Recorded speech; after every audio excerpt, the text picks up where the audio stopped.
Geo political developments പൊതുവേ ഇറാനിൽ നിന്നും തുടങ്ങുകയാണെന്നുണ്ടെങ്കിൽ ഇറാൻ അമേരിക്ക ചർച്ച വെള്ളിയാഴ്ചത്തേക്ക് മാറ്റിവെച്ചിരിക്കുകയാണ്. ഇസ്രായേൽ ആണെങ്കിൽ കനത്ത അമർഷത്തിലാണ്. കാര്യം വേറെ ഒന്നുമില്ല, ട്രംപ് ആണെങ്കിൽ ഇപ്പോൾ ആക്രമണം നടത്തും എന്നൊക്കെ പറഞ്ഞിട്ട് നെഗോസിയേഷനിലോട്ട് പോകുന്നത് ഇസ്രായേലിന് ഒട്ടും താല്പര്യമുള്ള കാര്യമല്ല.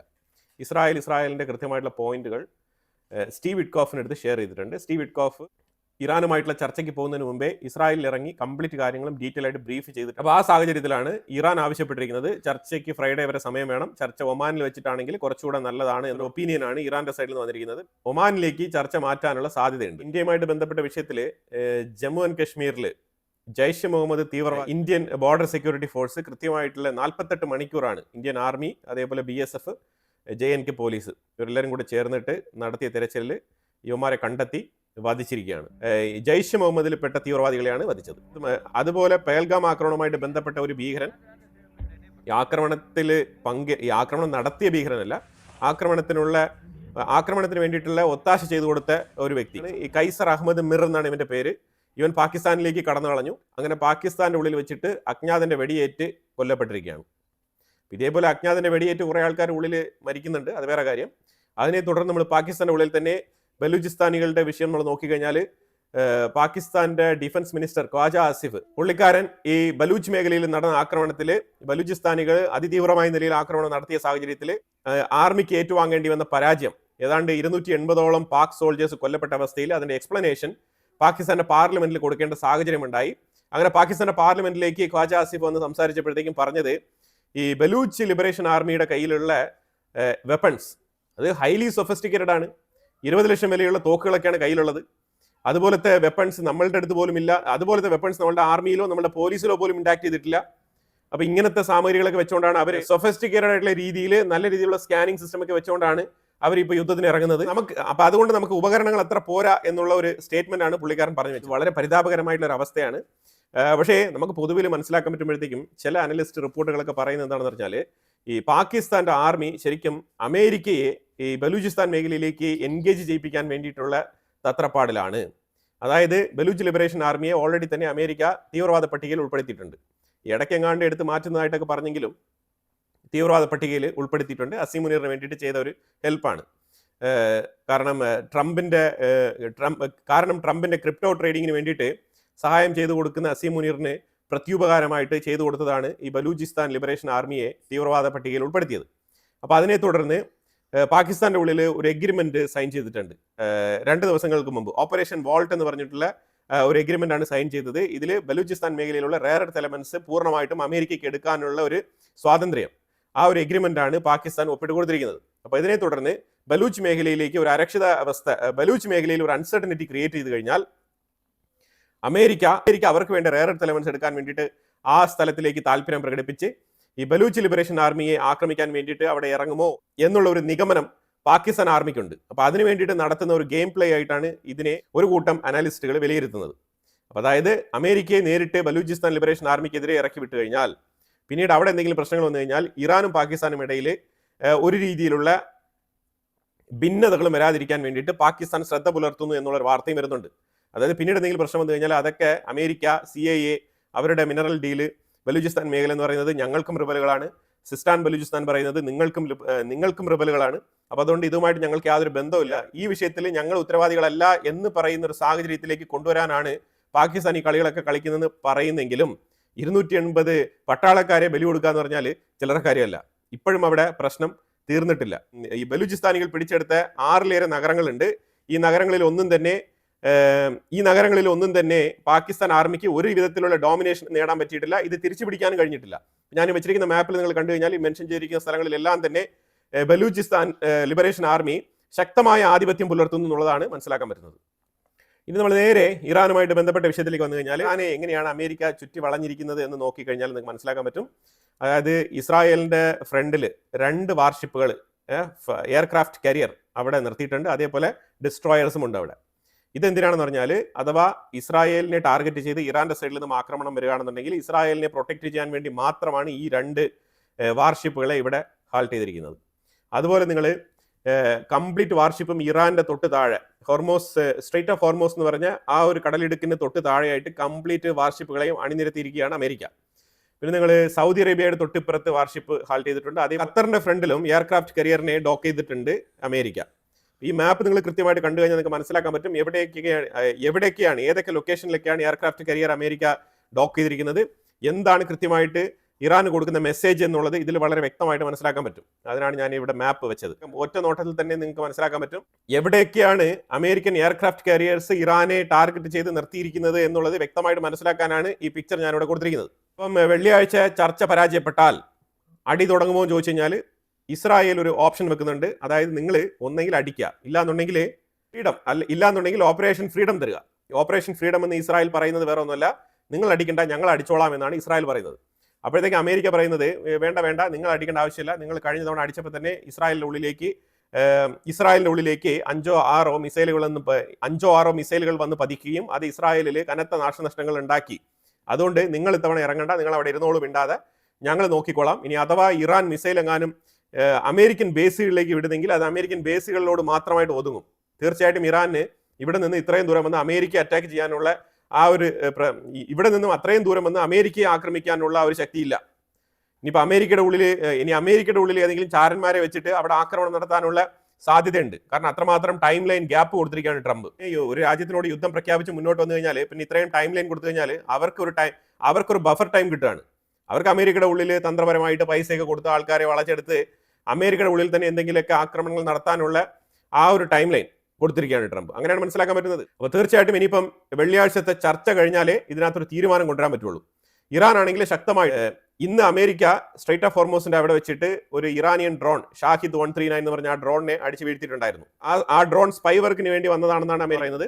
അതിനെ തുടർന്ന് ഇറാൻ അതിനെ കൺഫേം ചെയ്യുകയും ഏത് നേരത്തും അമേരിക്കയ്ക്കെതിരെ ആക്രമണം നടത്താൻ വേണ്ടിയിട്ട് മിസൈലുകളെല്ലാം സജ്ജമാക്കി വെച്ചിരിക്കുകയാണെന്നും ഒരേ ഒരു സ്വിച്ചിൽ മാത്രം നെക്കിക്കഴിഞ്ഞാൽ മതി, ഞങ്ങളുടെ മിസൈലുകൾ ചറവറ അമേരിക്കൻ വാർഷിപ്പുകൾക്ക് നേരെ കുതിച്ചു പായുമെന്നാണ് പറഞ്ഞുകൊണ്ടിരിക്കുന്നത്.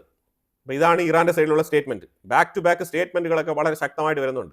പക്ഷേ ഇതുവരെ ചർച്ച പോലും നടക്കുന്നില്ല എന്നുള്ളതാണ് മനസ്സിലാക്കേണ്ടത്. അത് ആദ്യം ഇസ്താൻബുളിൽ വാന്ന് പറഞ്ഞു, ഇനിയിപ്പോൾ ഒമാനിലേക്ക് വാന്ന് പറയുന്നു, ഇനിയിപ്പോൾ ഖത്തറിലേക്ക് വാന്ന് പറയുമോ എന്നുള്ളത് നമുക്കറിയില്ല. ഇതാണ് നിലവിലെ സ്ഥിതിഗതികൾ.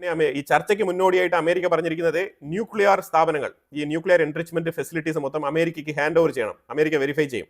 ഇതിന് ഇറാൻ ഒരിക്കലും സമ്മതിക്കില്ല. ഇറാൻ എന്ത് പറഞ്ഞാൽ സമ്മതിക്കില്ല എന്ന് അമേരിക്കയ്ക്ക് അറിയാവുന്ന പോയിന്റുകളാണ് അമേരിക്ക എടുത്ത് അങ്ങോട്ട് പറഞ്ഞിരിക്കുന്നത്. അപ്പോൾ ഈ നിർദ്ദേശം ഒരിക്കലും ഇറാൻ അംഗീകരിക്കാൻ പാടില്ല. ആ ഉദ്ദേശത്തോടു കൂടി തന്നെയാണ് പറഞ്ഞിരിക്കുന്നത്. ഇസ്രായേൽ ആണെങ്കിൽ വാശിപ്പുറത്താണ്. അതായത് നിങ്ങൾ അടിക്കണമെങ്കിൽ ഒന്നെങ്കിൽ അടിക്കുക, അല്ലെങ്കിൽ ചുമ്മാ ഈ ഒരു അവസരം കളയാൻ വേണ്ടി നടക്കരുത് എന്നുള്ളതാണ് ഇസ്രായേലിന്റെ നിലപാട്. അതേപോലെ ട്രംപ് ഷീ ജിൻപിങ്ങുമായിട്ട് സംസാരിച്ചിട്ടുണ്ട്. അതായത് ഷീ ജിൻപിങ്ങുമായിട്ട് സംസാരിക്കാനുള്ള കാരണം എന്ന് പറഞ്ഞാൽ ഇതാ ഞങ്ങൾ ഇന്ത്യയുമായിട്ട് ഡീലൊക്കെ ഉറപ്പിച്ചു കഴിഞ്ഞു, അപ്പോൾ അതുകൊണ്ട് നിങ്ങളും കൂടി ഈ ഒരു മിഷനിൽ പങ്കാളികളാവണം, റഷ്യയെ ഒറ്റപ്പെടുത്താൻ ശ്രമിക്കണം, അതുപോലെ തന്നെ അമേരിക്കയോടൊപ്പം നിൽക്കണം, എന്നാൽ മാത്രമേ നമുക്ക് ഉക്രൈൻ യുദ്ധം അവസാനിപ്പിക്കാൻ കഴിയുകയുള്ളൂ എന്നുള്ള രീതിയിലുള്ള ചർച്ചകളൊക്കെയാണ് നടത്തിയതായിട്ട് അമേരിക്ക പറയുന്നുണ്ട്. പക്ഷേ ഒരു കാര്യം മനസ്സിലാക്കേണ്ടത്, പുടിൻ ചൈനയിലേക്ക് വരികയാണ്. Putin China visit almost confirm ചെയ്തിരിക്കുകയാണ്. ഡേറ്റ് പ്രഖ്യാപിക്കുമെന്നാണ് പറഞ്ഞിരിക്കുന്നത്. ഈ ഫെബ്രുവരിയിൽ തന്നെ നടക്കുമെന്നാണ് മനസ്സിലാക്കാൻ പറ്റുന്നത്. ചൈന ഒരിക്കലും അമേരിക്കൻ സൈഡിലേക്ക് പോവില്ല, അത് 100% ഉറപ്പുള്ള കാര്യമാണ്. കാരണം ചൈന ഇപ്പം കനത്ത പ്രതിസന്ധിയിലാണ്. വെനിസുല ഓയിൽ ഇപ്പോൾ കിട്ടുന്നില്ല, ഇറാന്റെ ഓയിൽ മാത്രമേ എടുക്കാൻ പറ്റുകയുള്ളൂ. അതിപ്പോൾ അമേരിക്കൻ വാർഷിപ്പുകളൊക്കെ കൊണ്ട് അവിടെ ഹാൾട്ട് ചെയ്തിരിക്കുന്നതുകൊണ്ട് തന്നെ ചൈനയ്ക്ക് അത്ര ഈസി ഗോ അല്ല കാര്യങ്ങൾ.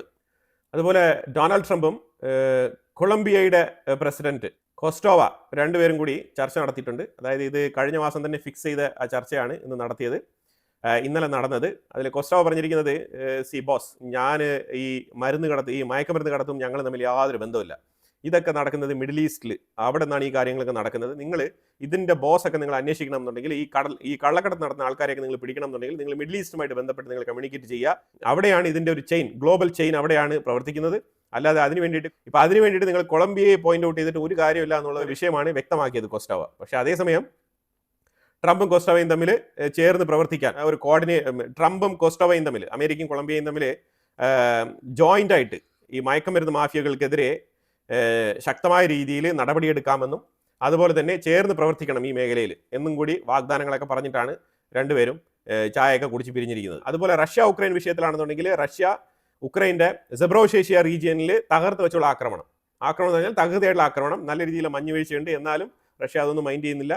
സെബ്രോഷേഷ്യ റീജിയനിൽ തകൃതിയായിട്ടുള്ള ആക്രമണങ്ങൾ മുന്നോട്ട് നീങ്ങാണ്. കുറേ സ്ഥലങ്ങൾ കൂടി ഇപ്പം കയറി പിടിച്ചിട്ടുണ്ട്. ഞാൻ ഈ വെച്ചിരിക്കുന്ന മാപ്പാണ് ലേറ്റസ്റ്റ് ആയിട്ട് റഷ്യ ഉക്രൈൻ യുദ്ധത്തിൽ റഷ്യക്ക് ഉണ്ടായിരിക്കുന്ന ഡെവലപ്മെന്റ്സ്.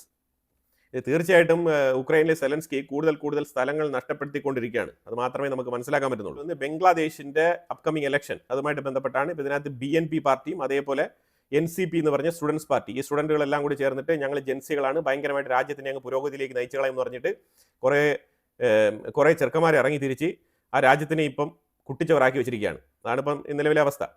അപ്പോൾ എന്തായാലും ഷേഖ് ഹസീന ഇവിടെ നിന്ന് ഒരു സ്റ്റേറ്റ്മെന്റ് ഒക്കെ പറഞ്ഞിട്ടുണ്ട്. അതായത് ഫാസിസ്റ്റ് മനോഭാവമുള്ള ഒരു കൊടും ക്രിമിനലാണ് യൂനസ് എന്നൊക്കെ പറഞ്ഞ് സ്റ്റേറ്റ്മെന്റുകളൊക്കെ പറഞ്ഞിട്ടുണ്ട്. പക്ഷേ എന്നാലും കാലിദാസിയായുടെ BNP പാർട്ടിക്ക്, ബംഗ്ലാദേശ് നാഷണൽ പാർട്ടിക്ക് ഏതാണ്ട് 50%-ലധികം സർവേ, അതായത് പ്രീ പോൾ സർവേയിൽ അവർക്കൊരു മുൻതൂക്കം ലഭിച്ചിട്ടുണ്ട്. പക്ഷേ ഒരു കാര്യം മനസ്സിലാക്കേണ്ടതുണ്ട്, ഈ NCP എന്ന് പറഞ്ഞ സ്റ്റുഡൻസ് പാർട്ടിക്ക് വെറും 2.5% ആണ് അവർക്ക് കിട്ടിയ വോട്ട് ഷെയർ, അതായത് ഈ സർവേയിൽ, പ്രീ പോൾ സർവേയിൽ. അപ്പോൾ അതായത് ഏകദേശം ഉറപ്പായി ഈ സ്റ്റുഡൻസ് പാർട്ടി എന്തായാലും പരാജയപ്പെടും. പക്ഷേ ഇവിടെ വേറൊരു സംഗതി ഉള്ളത്, ജമാഅത്ത് ഇസ്ലാമി. ഈ ജമാഅത്ത് ഇസ്ലാമി ആരെ സപ്പോർട്ട് ചെയ്യുന്നു എന്നുള്ളതിലാണ് ഇതിൽ പ്രധാനപ്പെട്ട കാര്യം. ഇപ്പം ഈ ജമാഅത്ത് ഇസ്ലാമികൾ ആരെ പിന്തുണയ്ക്കുന്നു എന്നുള്ളതിലിരിക്കുന്നു ഈ ജയവും പരാജയവും. അതാണ് മനസ്സിലാക്കേണ്ടത്. അപ്പോൾ ഈ ജമാഅത്ത് ഇസ്ലാമി എന്ന് പറഞ്ഞ ഈ ഒരു പാർട്ടി പൊളിറ്റിക്സിൽ ഡയറക്റ്റ്ലി ഇടപെടില്ല, പക്ഷേ ഇൻഡയറക്റ്റ് ആയിട്ട് അവർ കംപ്ലീറ്റ് പൊളിറ്റിക്സും നിയന്ത്രിക്കും. ഇതാണ് ജമാഅത്ത് ഇസ്ലാമിയുടെ ബേസിക് അജണ്ട. അപ്പം ജമ്മു ആൻഡ് കാശ്മീരിലൊക്കെ ജമാഅത്ത് ഇസ്ലാമിയുടെ കാൻഡിഡേറ്റ്സ് മത്സരിച്ചിട്ടുണ്ട്, ഇന്ത്യക്കുള്ളിൽ തന്നെയാണ്. പക്ഷേ അതേസമയം ബംഗ്ലാദേശിൽ ഇവർ ആരുടെയെങ്കിലും ഒപ്പം ചേർന്ന് നിന്ന് പ്രവർത്തിക്കാനാണ് സാധ്യത. ഇതിൽ ഒന്നാമത്തെ കാര്യം മനസ്സിലാക്കേണ്ടത്, അമേരിക്കയുടെ ഒരു മാധ്യമ പ്രവർത്തകൻ ബംഗ്ലാദേശിന്റെ ഉള്ളിൽ വന്നിട്ട് ഈ ജമാഅത്ത് ഇസ്ലാമിയുമായിട്ട് ബന്ധപ്പെട്ട് ഒരു ഇന്റർവ്യൂ എടുത്തിട്ടുണ്ട്. അതായത് ഈ ജമാഅത്ത് ഇസ്ലാമി എന്ന് പറയുന്നത് നിരോധിക്കപ്പെട്ട സംഘടനയാണ് ആഗോളതലത്തിൽ, പ്രത്യേകിച്ച് അമേരിക്കയുടെ സൈഡിൽ നിന്നും. അപ്പോൾ അതിൽ ഈ മാധ്യമ പ്രവർത്തകൻ സംസാരിച്ചിട്ട് പോയിട്ട് ഇതൊരു ലീക്ക്ഡ് ന്യൂസ് ആണെന്ന് പറഞ്ഞിട്ട് ഇത് വോളണ്ടറി ആയിട്ട് തന്നെ ഇത് പബ്ലിഷ് ചെയ്തിട്ടുണ്ട്. എന്നിട്ടാണ് ഇത് ലീക്ക്ഡ് എന്നൊക്കെ പറഞ്ഞിരിക്കുന്നത്. ലീക്ക്ഡ് ഒന്നുമല്ല, ഒരു പർപ്പസ്ഫുള്ളി അവർ ലീക്ക് ചെയ്തതാണ്.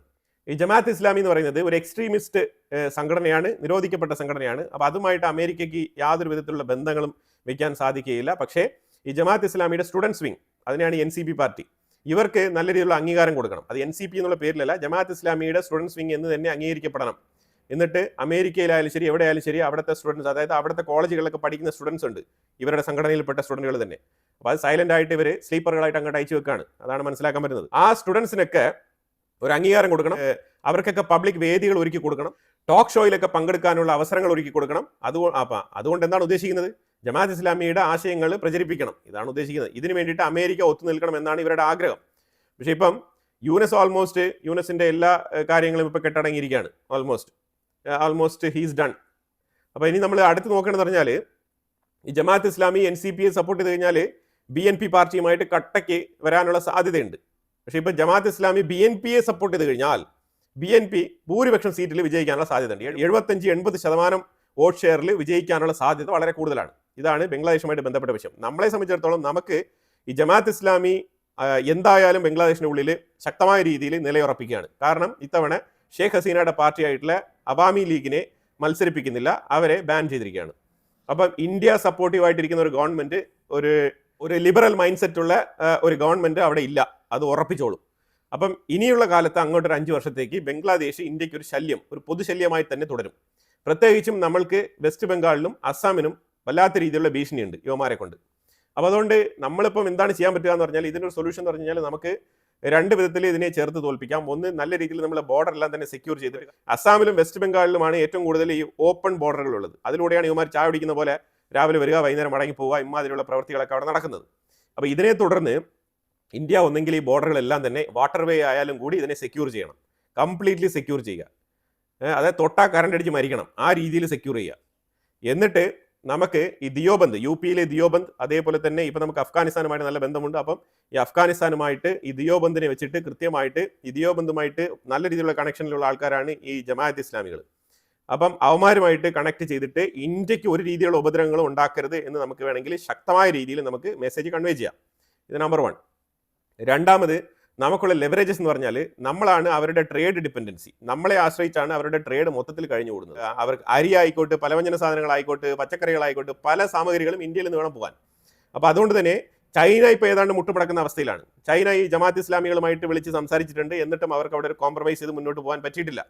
അവരും മുടക്കിയ പൈസയൊക്കെ നഷ്ടപ്പെടുന്ന സാഹചര്യമാണ് അവിടെ ഇപ്പോൾ ഉണ്ടായിക്കൊണ്ടിരിക്കുന്നത്. അതുപോലെ ചൈനയ്ക്ക് പാകിസ്ഥാന്റെ ഉള്ളിൽ ഗോദാർ പോർട്ടിലും നഷ്ടം സംഭവിച്ചിട്ടുണ്ട്. കാരണം ഗോദാർ പോർട്ട് ഇപ്പം ബലൂചിസ്ഥാനികൾ ഏറ്റെടുത്തിരിക്കുകയാണ്. അതായത് ഏതാണ്ട് $70 ബില്യൺ മുതൽ മുടക്കാണ് ചൈനയ്ക്ക് ഇപ്പോൾ വെള്ളത്തിൽ കിടക്കുന്നത്. അവതാളത്തിലായിരിക്കുകയാണ്. ചൈന ഇപ്പോൾ എന്ത് ചെയ്യണമെന്ന് അറിയാത്ത അവസ്ഥയിൽ ശ്വാസം മുട്ടി വീർപ്പ് മുട്ടിയിരിക്കുന്ന സാഹചര്യമാണ് ഈ പാകിസ്ഥാനുമായിട്ട് വെച്ച ബിസിനസ് ഡീല്. അതായത് സീപക് 1 ഓൾറെഡി തന്നെ പരാജയമാണ്. ഇപ്പൊ സീപക് 2.0 തുടങ്ങിയിട്ടുണ്ട്. അതും ഇപ്പോൾ അടപടലം പൊട്ടിപ്പാളിസായിരിക്കുകയാണ്. ഇതാണ് ചൈനയുടെ അവസ്ഥ. ഇപ്പോഴത്തെ ബംഗ്ലാദേശിന്റെ ഉള്ളിലും പൈസ പോകുന്ന അവസ്ഥയാണ്.